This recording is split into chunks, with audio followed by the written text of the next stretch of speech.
I was out in South Dakota. We were out there for about 3 years, 3 or 4 years. And her father decided to sell a ranch. So we had to make a decision to leave there. We couldn't buy the place, of course. Well, she came east. We had a friend that was in real estate told us about this farm, and we took a deposit on it, or came with a deposit. So she came about 3 months before I did, because I had to sell my machinery, some household stuff, and the cattle. Had about 12 head, I guess, 11 to 12 head. Jumped into my old truck, came across the states. It took me about five days.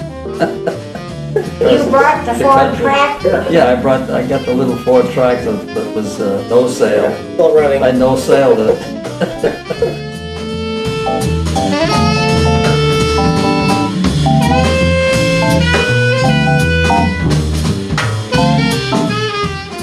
Well, the farm was actually a little, it was a little farm when we bought the place. He raised strawberries.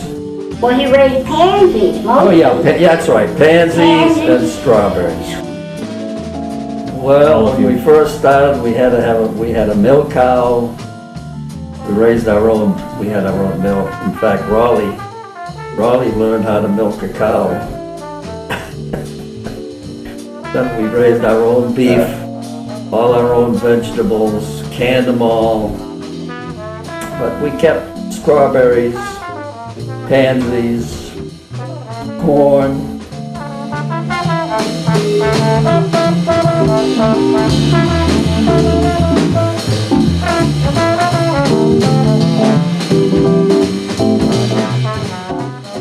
We used to cut the fields around the neighborhood for hay. So we used to cut hay and pitch it into a hay wagon. We didn't have a baler, so we were pretty busy in the summertime.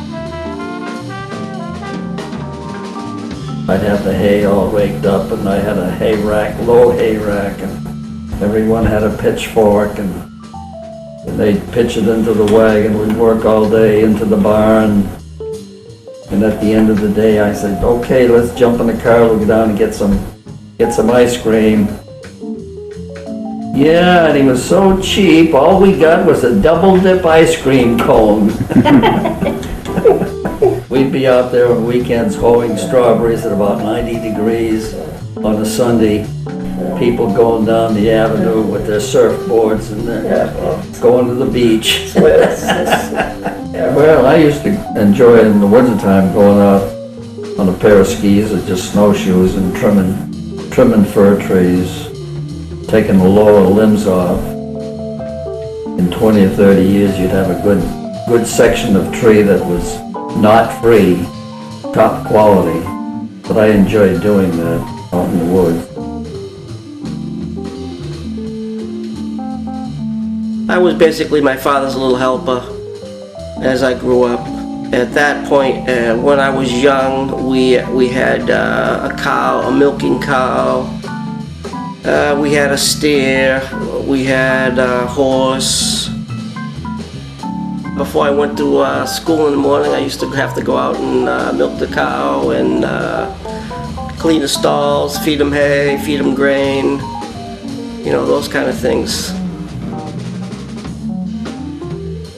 my parents both had to, have other jobs to afford the taxes that were always increasing here on the farm. So both my parents were very hard workers. Not only did they work day jobs, but then they would come home and the rest of the day was consumed up by the farm. We had a little school bus run with little Chevy sedan. I guess the liquor stores used to use them for delivering liquor and beer. Little sedan, low sedan.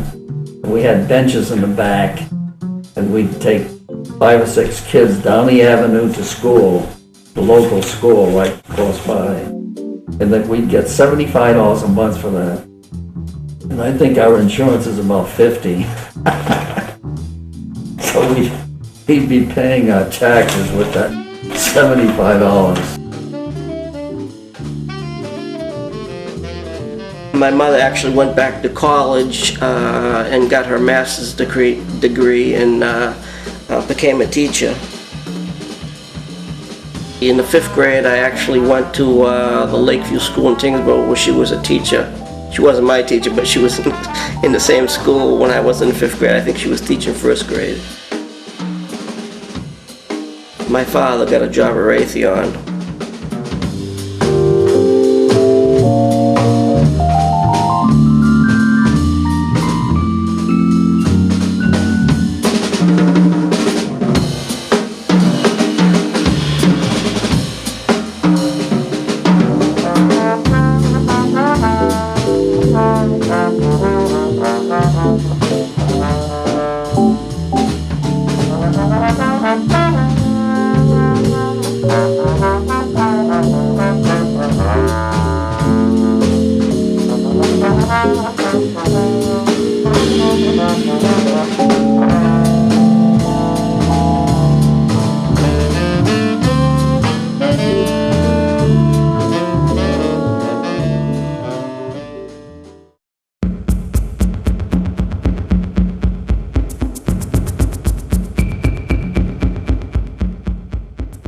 We stopped farming there for maybe 5 or 6 years, and then the state of Massachusetts came out with farm legislation that if you had been farming for 3 years or more and you grossed $500, you were eligible for what they call 61A plan, which was a low taxation.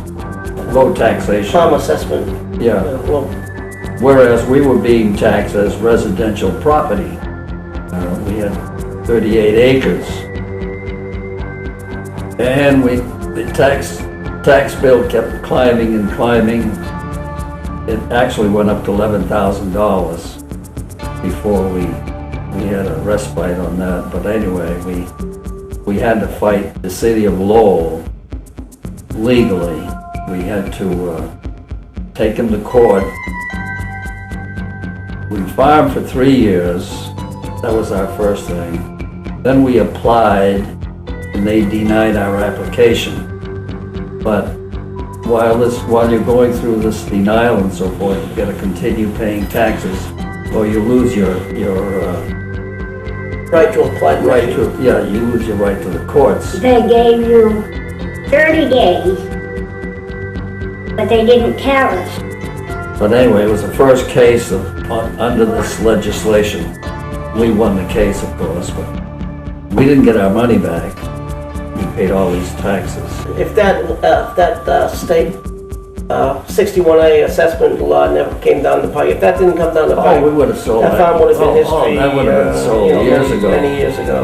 Oh, we had a lot of offers. We had a lot of offers to sell the place.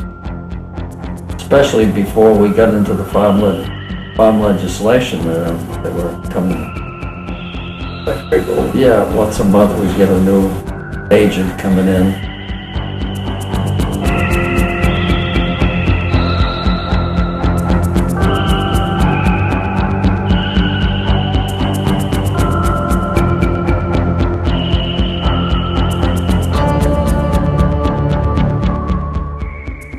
The city assessors would not recognize the farm as a working farm, and and I believe I don't think they really knew too much about this farm law.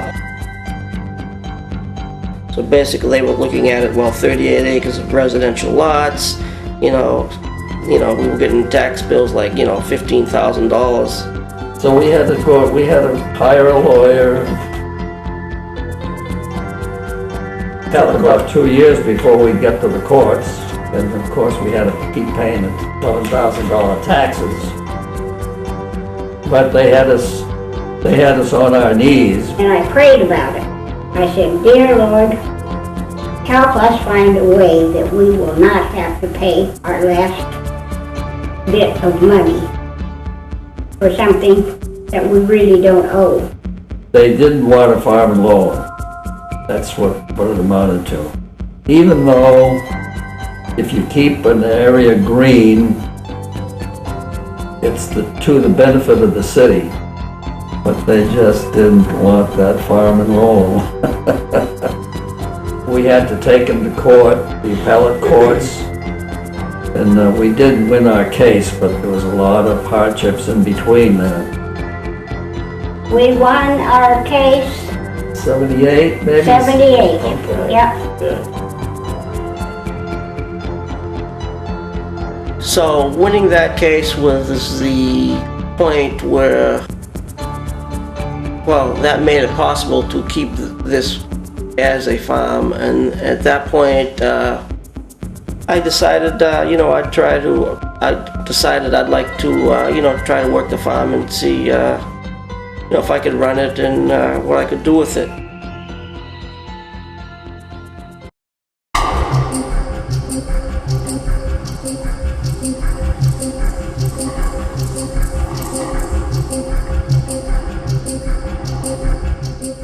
I worked a couple odd jobs for a year or two, and then I decided to go to Essex Agricultural School in Danvers, Mass. So I signed up there.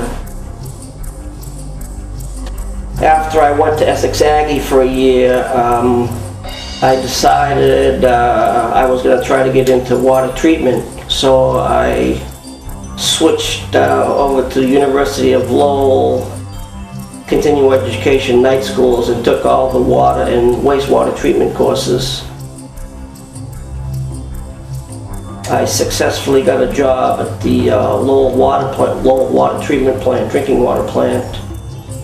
So I worked there basically on nights. I had that job for 11 years. I was a plant operator. I have a Massachusetts state license to be a plant operator. After I left the water treatment plant, then I worked for Culligan's water conditioning for about 5 years. I've always had other jobs besides running the farm because at the beginning of the 5 years I just wasn't making enough money to support myself. So it was basically working here in the daytime and then going to the water plant and, holding down my other job. It's probably only been the last 10 years where the farm got to the point where I actually didn't have to have another job. I slowly built myself up to the point where I could financially, exist just running the farm.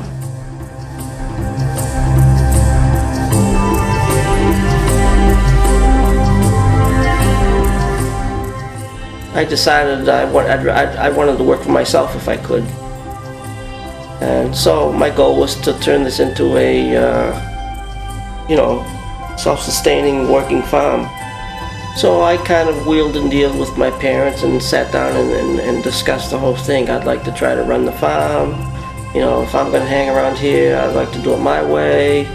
So basically they kind of handed the reins over to me, said good luck.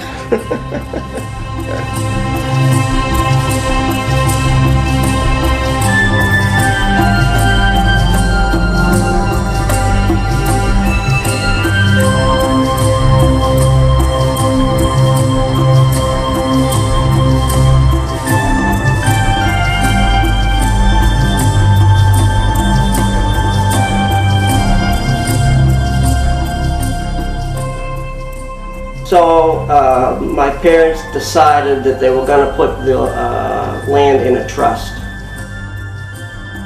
I actually purchased, at that point when they were forming the trust, I actually purchased a portion of the main house of the farm and the 10 acres of it. So I purchased part of the farm at that point, and the rest of it went into this trust and is still in it to this day. So I actually lease part of the land here that I operate. I have a long-term lease on it, most of the Christmas tree land.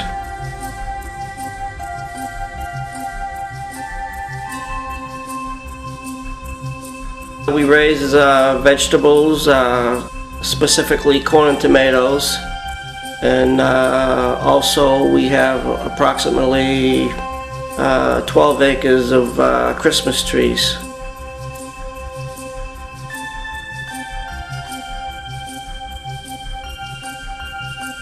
My father actually did sell a portion of the back land, I don't know how many years ago, 10 or 15 years ago maybe. It was just, it was woodland, and I had expanded my Christmas tree operation as far as I was gonna go. So that's why there's only 20 acres now. There was originally 38 acres.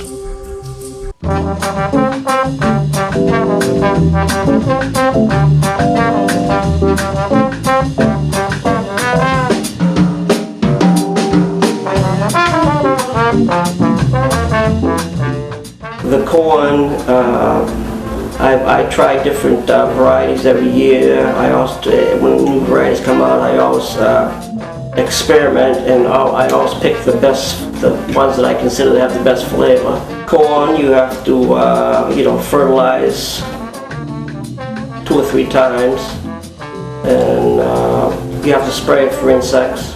So I use a minimum of insecticide on my corn, because I believe that actually affects the flavor of the corn too.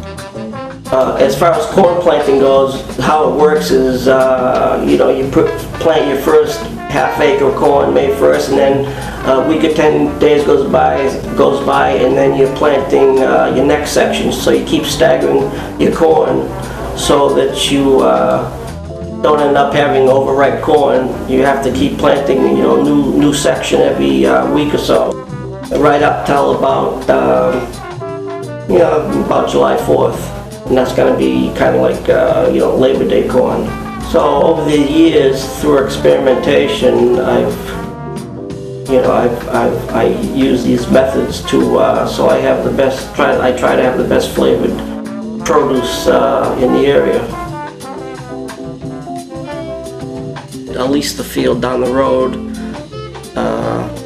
and then I think that field was about 4 acres, and then, so that almost doubled my vegetable production.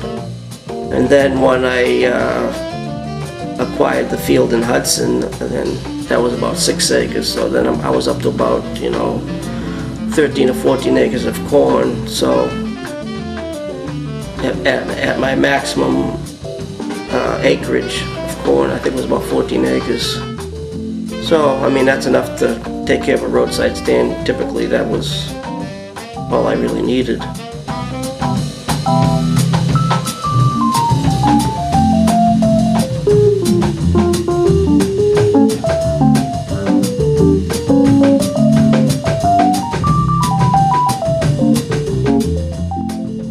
Typically I put in about 1,300 tomato plants, and I fill each I plant all my tomatoes now in greenhouses. I used to actually plant them outside, but I had so much trouble with funguses and diseases that I opted to use greenhouses, which typically you get a better crop out of, and you don't have to worry so much about the different blights and diseases.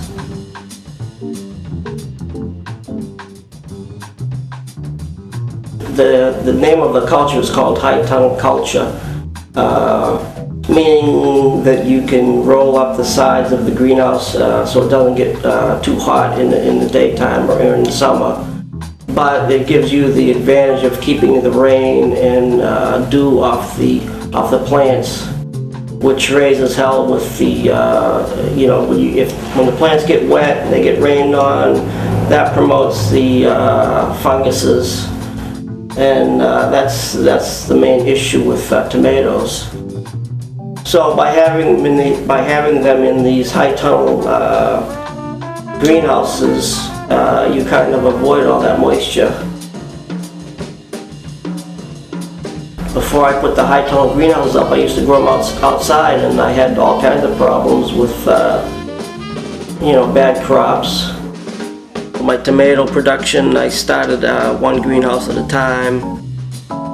I actually have 6 now. I tie all my tomatoes up, so after you plant them, as they grow, you have to basically, I tie them up in the greenhouses. So you have to continually tie and wrap as they grow. I do not have to pick the tomatoes at the so-called blush stage when they just start to turn color. I can actually leave the tomatoes right on the plants until they're, red ripe, and so that you're going to get better flavor. It's a huge process. The tomatoes are incredibly time consuming, and you have to have the labor to do it, and to think that he did a lot of this work himself is mind-boggling.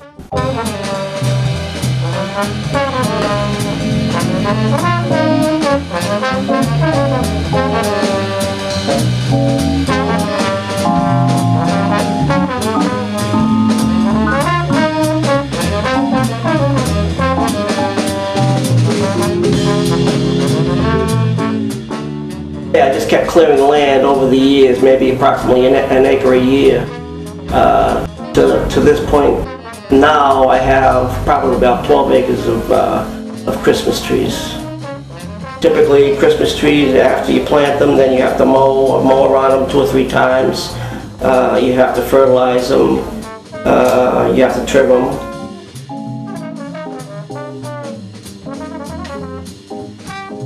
Well, the trimming of the trees I normally do in the fall after I close my vegetable stand. The trees I've had issues with insects.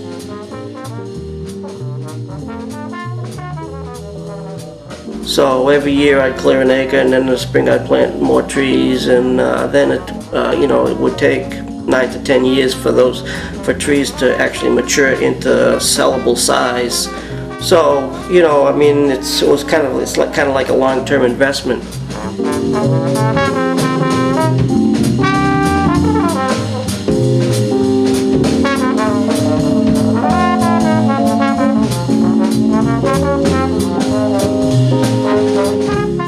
It's called the choose and cut operation. So basically, the trees, growing there in the ground, and people come and choose the tree they want, and we cut it down for them.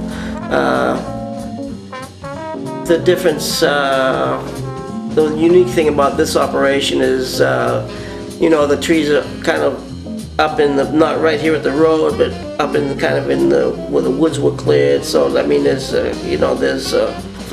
500 foot to 1,000 foot space between where the cars are parked and where the trees are. So basically, we haul these little trailers behind the tractors, and we kind of shuttle the customers up to the trees.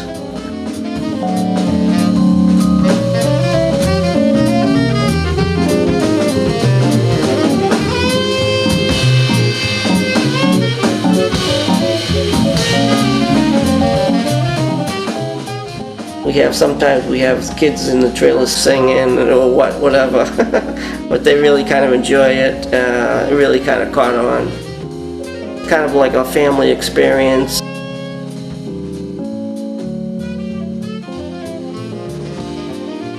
So I mean, it's caught on so much to the point where now we actually have when it gets very busy, we actually have like 3 tractors with 3 trailers going, just so everyone can get their tractor ride, And then they cut the tree. We throw the tree in in the trailer with them and shuttle them back down here.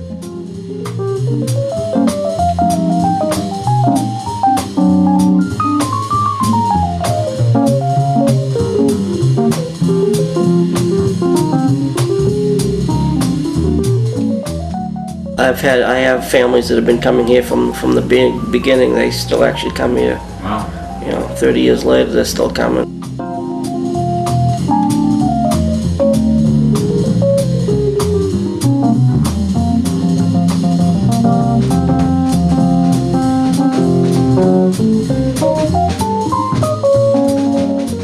Last year I did actually have this, I sold out about a week early. I have to expand a couple more acres of trees.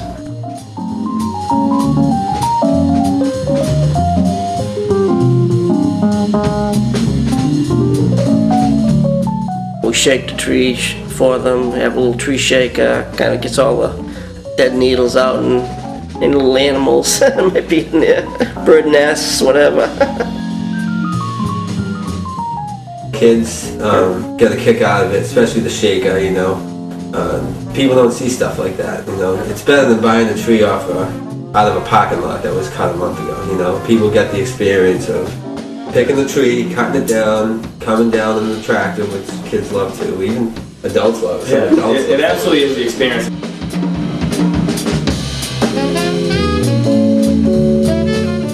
We have to deal with the people a lot, so we mess around with the kids and whatnot, and I think that is really what keeps people coming back. Like, they like doing the whole experience, going up, coming down.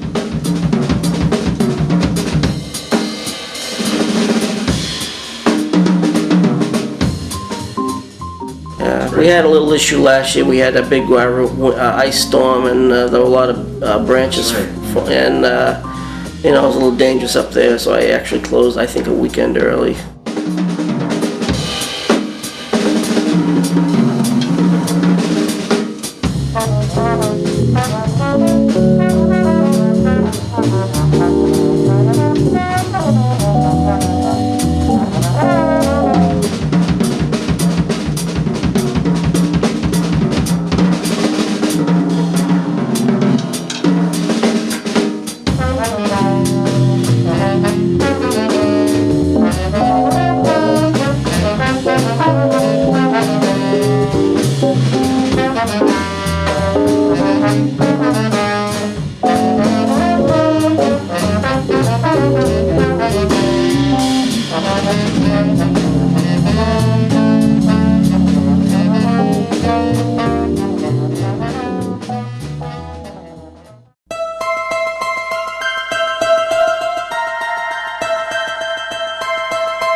It's a tight schedule. Basically how it works is I start my tomato seeds the beginning of March, my first crop of tomato seeds.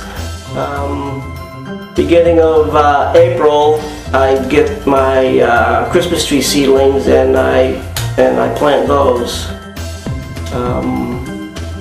Beginning of May, 1st of May is generally the date I shoot for planting my first crop of corn. The tomatoes also I start right. By the time May 1st comes, my tomatoes have been transplanted from little flats into individual pots. So May is a pretty hectic month. You're trying to plant everything, plant corn, plant tomatoes, and you've just got done planting your Christmas trees. So by then you're kind of going full blast. A lot of people think that you just plant these things and then you just forget about it. You go up, you pick it, a month and a half later, you pick everything, and that's the end of the story. But it's a kind of a rough road along the way, depending on the weather and whatnot. So you get up in the middle of the night because you can see that there's going to be a frost, and typically the frost, you see the temperature drop, and about 3 or 4 in the morning, that's when it freezes, so yeah, I mean, you're kind of at the mercy of the weather, of nature and the weather. So and you never know when you're gonna get dealt a pretty good blow from the weather, you know, you plant your crops or whatever, and then you get something out of your control. What happened, you know, like we had a hurricane one summer, and it totally flattens your cornfields. You know, so you got corn there you were gonna pick, it's now, the whole field's flattened, and it's kind of almost like a disaster, you know, when you have to go in and try to make the best of it. I mean, I've actually picked corn that had been flattened from rain and winds, and, you know, picked it off the ground to still recoup something from it, because it's still, you know, still connected by the roots, but just the whole field's flattened, so you kind of have to, you know, weed your way through the corn to find the ears of corn, and, you know, so things like that are one of kind of the worst, I think. I always say, you know, if you want to be a farmer, you're kind of like a gambler, because every year, kind of a gamble. Yeah, what kind of crop you're gonna get.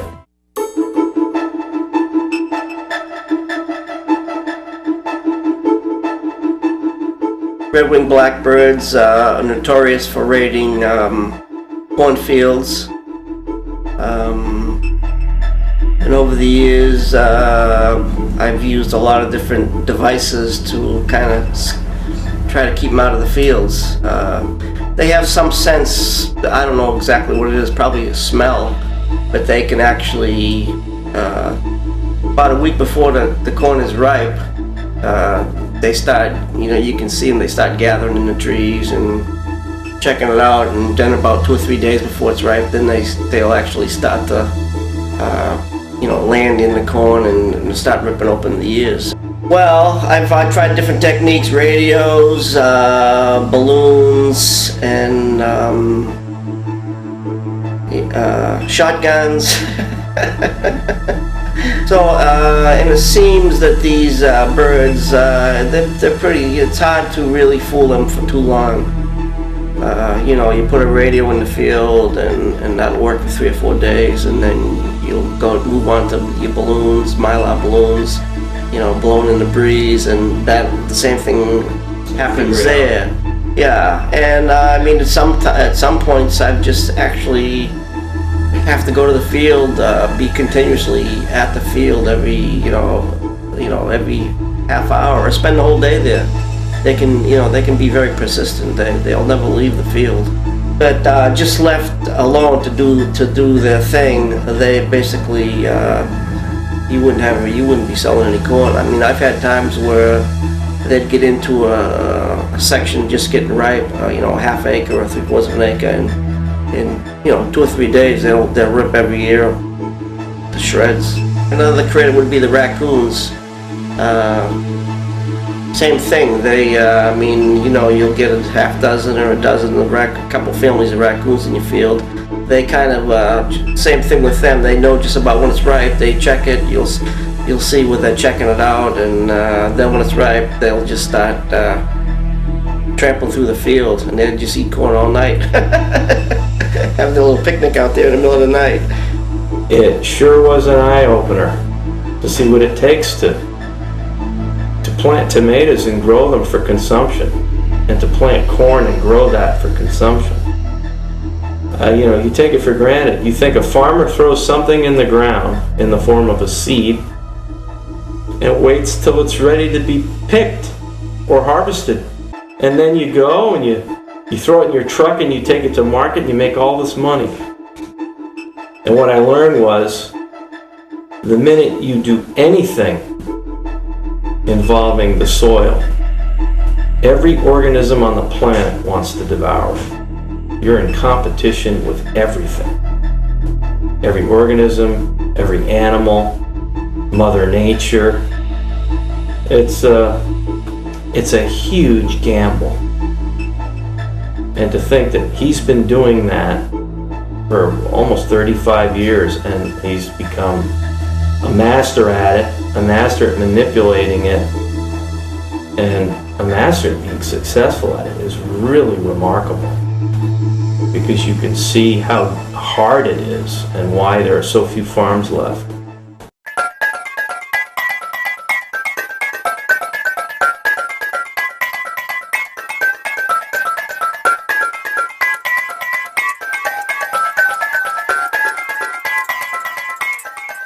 farms started in Massachusetts started disappearing, all the little family farms, and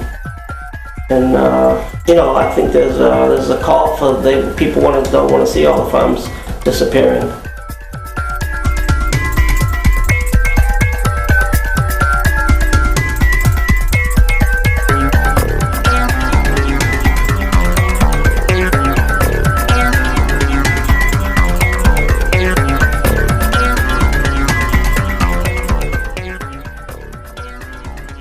I'm still a Farm Bureau member to this day. You know, you pay dues every year, and they look out for the farmers.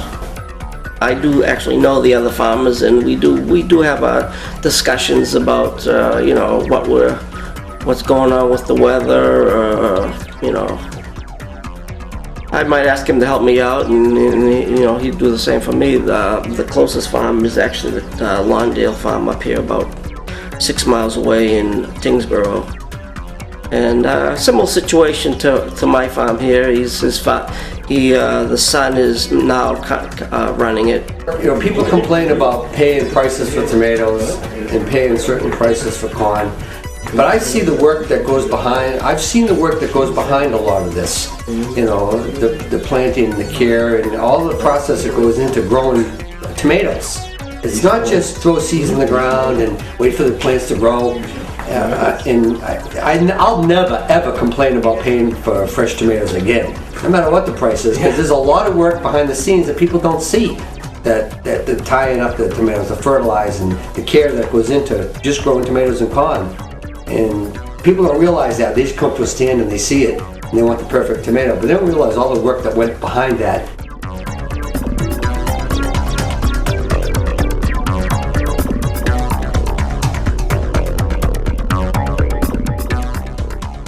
We'd wholesale 20 quarts to the big tray, and we'd fill up each quart, heap them up, each quart, real nice package. And after we'd leave, they'd take the quarts and take the tops off and maybe make 3 or 4 extra quarts. Yeah. That's retailing. I remember picking strawberries and then put them in my car and driving, you know, all over the place. Want to buy some strawberries? You know, forget about it. If you have excess corn, you try to wholesale it. And so I got into that a little bit when I had larger acreage than I do now. I used to basically get the stand open in the morning and then call these different supermarkets or other small places and ask them what they needed that day, and then I'd go pick corn for them and deliver it. It was great. It was good at first. I mean, wholesaling, your sale price is basically 50% of retail, so the money's not as good, and it gets to be a little bit hectic. So I kind of got out of that, because from one day to the next, you don't know if they're gonna order, if they're gonna need corn. Sometimes they buy from other people, so I kind of got out of that over the years, and I just ended up being retail right here at the stand, farm stand.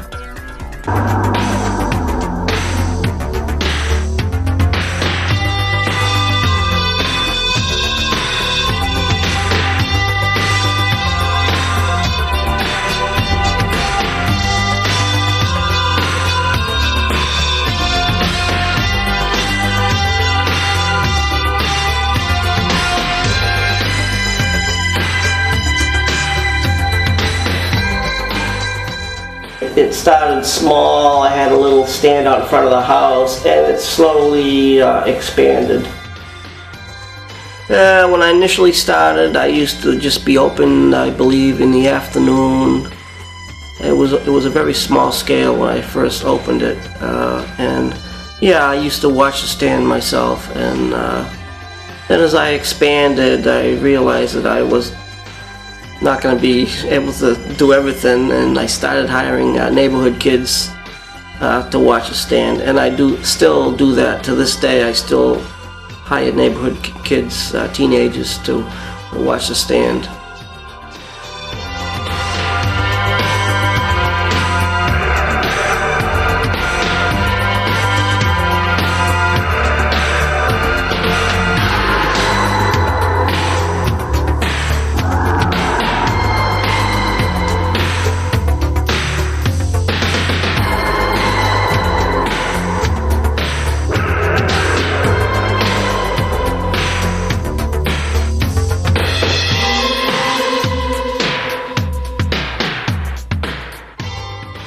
He offered my kids their first job ever this summer.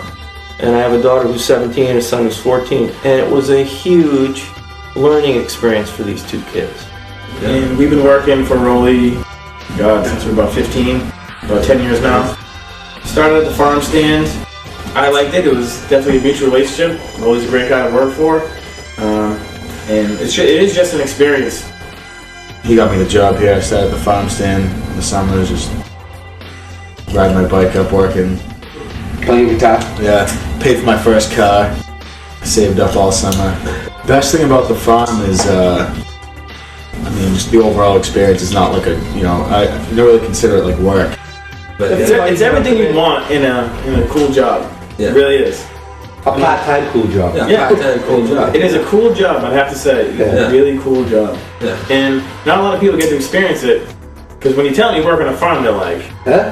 they have What's this that? very Some weird, people say, what's a farm? Yeah. they have this very weird preconceived notion that you're just out in a field, desolate by yourself, just like picking whatever or like planting something, and it's the exact opposite. It's rambunctious, it's packed, today was an actual madhouse. Does Rolly have his con yet? Is Rolly open yet? When is this con? The questions from everybody I work with anticipating opening season when the stuff gets ready because they know how good it is and they can't wait for it to be ready. And I think everybody in this community feels that. They want to be part of this thing. When that stand opens, they want to be there to buy those tomatoes. Forget it, they're the best fruit you're ever going to eat or the sweetest corn you'll ever sink your teeth into. Forget that. It's kind of like it's a thing. And they want to be there for that thing. And this year I actually put on this chalkboard out there, I actually put that I was going to not have vegetables next year. And, then you see all the people that are all passing out,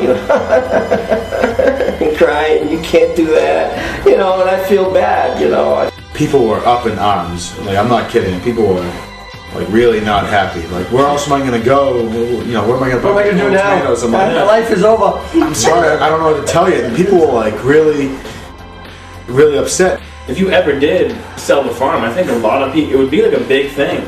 Yeah. A lot of people would really be distraught and kind of like, You hear rumors every year about, it's Rolly's last year, Rolly's last year doing the corn, doing the tomato. We've been hearing that since we started. This is the last year, this is the last year. You've been saying that for 10 years. Yeah, and every year we'd say, he says it every year. Yeah. It'll be corn next year, don't worry. Yes, I have a loyal customer base, absolutely. Yeah, and that was kind of my goal, to grow the best tasting produce that I could. And it's not the prettiest farms, not the prettiest setup he's got, and it's not the best thing, but it's the product that's the best. It is That's the beauty of it, I think. And it's the same thing with the Christmas trees. And we get a muddy parking lot, we have a smelly tractor, and we have, it's not your perfect sanitized. In today's sanitized world, it seems everything's perfect. Everything's got to be perfect for the customers. And this sort of harkens back to where it was maybe, years ago, when you kind of rough around the edges, so to speak. But the product is the best. The focus isn't on looking great or smelling great. It's the product, the Christmas trees, tomatoes. Okay, the farm stand's falling down. You got bad seats. Yeah. But the tomatoes, corn, they're the best in the trees. it's a staple of the city of Lowell. I know there's a lot of people that kind of depend on me for vegetables. I don't hang around the stand too much anymore, but occasionally you'll catch me there, and I still see some of the original faces there once in a while.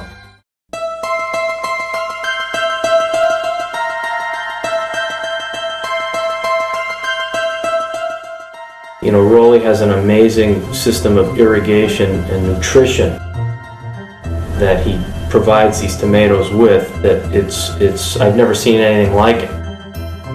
And he's developed it over 30 years.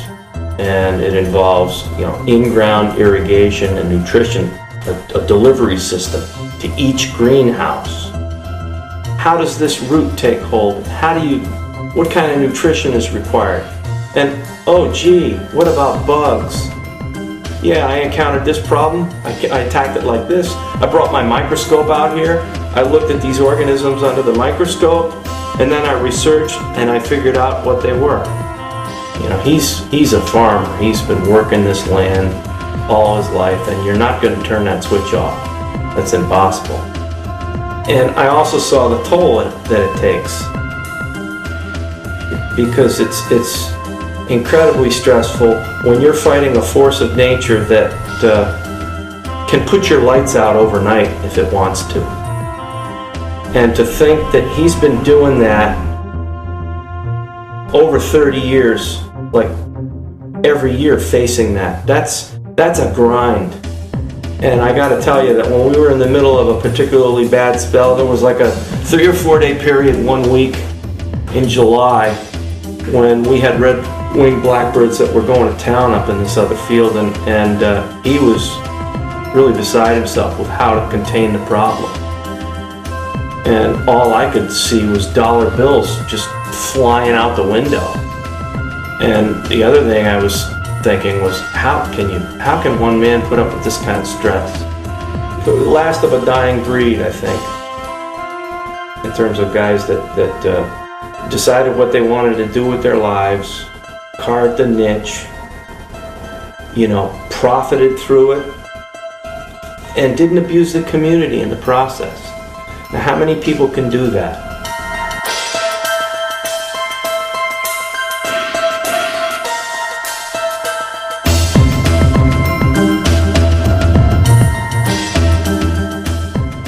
One thing I'll say about Rolly, he's a smart guy. He's never gotten hurt, you know, and none of the workers have ever gotten hurt.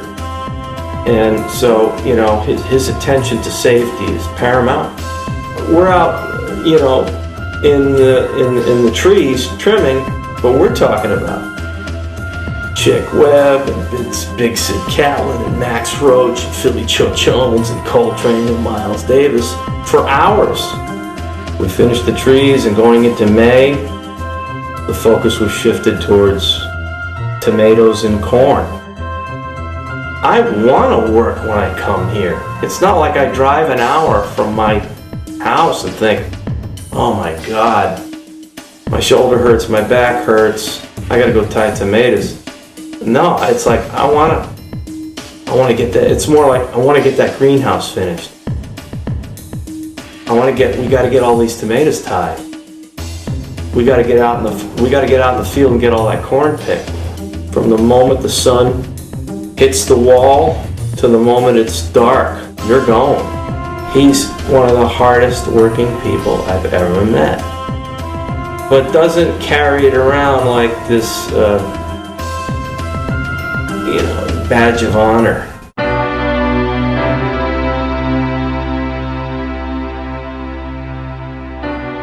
I was thinking of closing the vegetable stand next year. I was thought because in the middle of summer I'm just so exhausted that I'm thinking, I can't do this next year. And then when it's all done and over, then you start thinking about, well, maybe we could do things differently. I mean, I don't want to close the farm down. I'd like to see it stay open. But every year it gets a little tougher to run. And so, I mean, maybe it would be nice to maybe find a happy medium, where maybe I can still keep the farm running, but just hire more people, and so maybe not myself work quite as hard and pursue my other ambitions. I'd like to just kind of be more of a manager of the farm and have these other people do more of the labor. I'm not interested in just being rich with, from selling all the land. I'm not into that. I like it here, I spent my whole life kind of making it what it is now, and that would kind of be going against my grain to just kind of dump the whole place and take off. I'm just getting a little older and I want a little more time to relax and do other things, I realize some old farmers live till, just keep farming until they die. I don't know if I want to go that way. I'm thinking I'm thinking that I want to kind of turn a little bit of a new leaf and maybe try to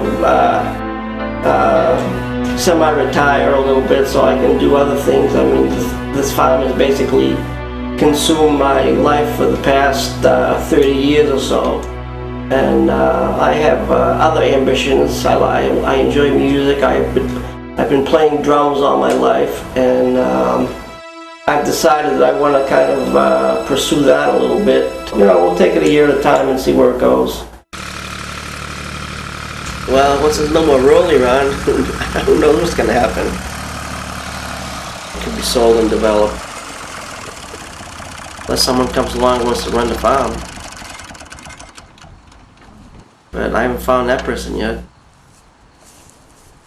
You know, I feel as I've accomplished, you know, kind of my goals in respect to the farm. And I kind of have other goals that I'm kind of maybe setting for myself now. I have other ambitions I'd like to pursue. I can't relax, you know, relaxing is not my thing.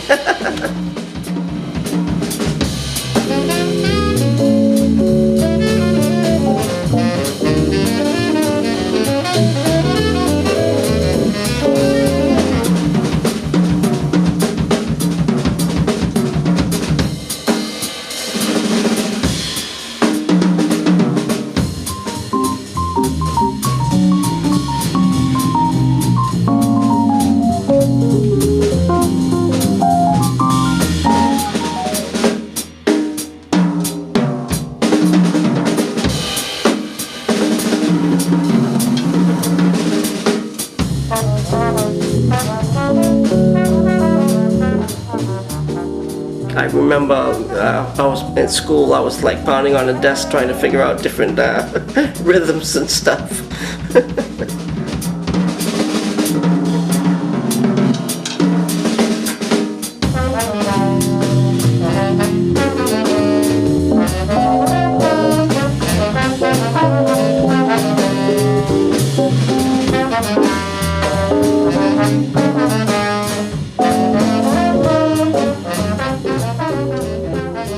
I was more or less self-taught when I was younger, and then as I grew up, I started taking lessons. Of course, every time it was basically a kind of a winter thing because every time spring came, I just couldn't take my lessons and practice drums and run the farm.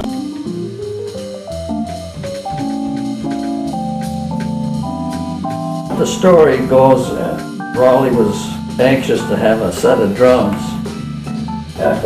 So I said, there's a field back there, you can raise good strawberries and you can make your money. So the next year he put in the strawberries, of course you have to wait a year. Picked about $500 worth of strawberries when he had enough money to buy his drums, and he said, you can have the rest. I do it totally for enjoyment. As most jazz musicians do, they do it for the enjoyment. I'm basically playing jazz standards. And I have a drum teacher that's been teaching me for the past approximately 3 years. The work and the music they're really similar. They're really similar. How you approach one, you approach the other. There's so many parallels to what his life is here on the farm and how he approaches a challenge. And then when confronted with a problem in that challenge, he'll figure out the solution, however difficult it's going to be, and he's going to get around it. And eventually he's going to solve that problem. You know, learning to play an instrument is the same process. He just takes it out of the greenhouse and out of the Christmas trees and puts it into the ride cymbal.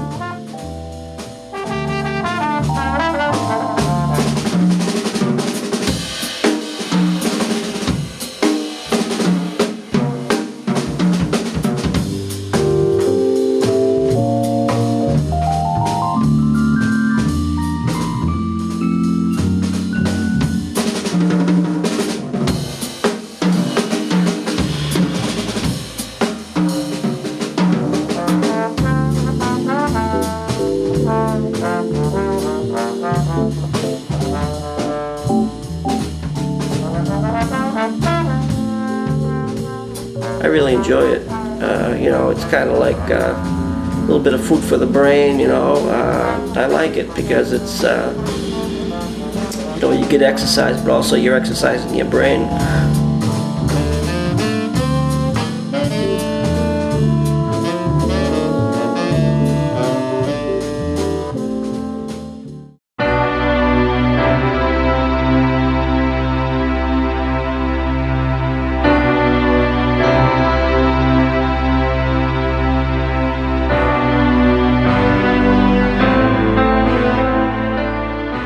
I live here with my daughter, who's 15 years old. I'm a single parent. Her mother passed away when she was 8 from lupus.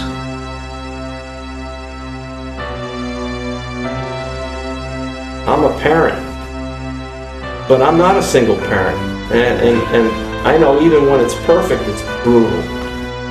So, to see him doing, handling that responsibility as well, with, as much grace and dignity as he does is pretty damn impressive.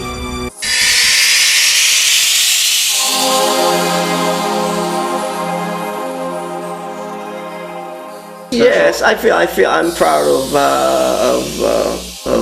what I've done here, and that I've stuck it out, and I've kind of did it my way. Yes, I'm proud of that.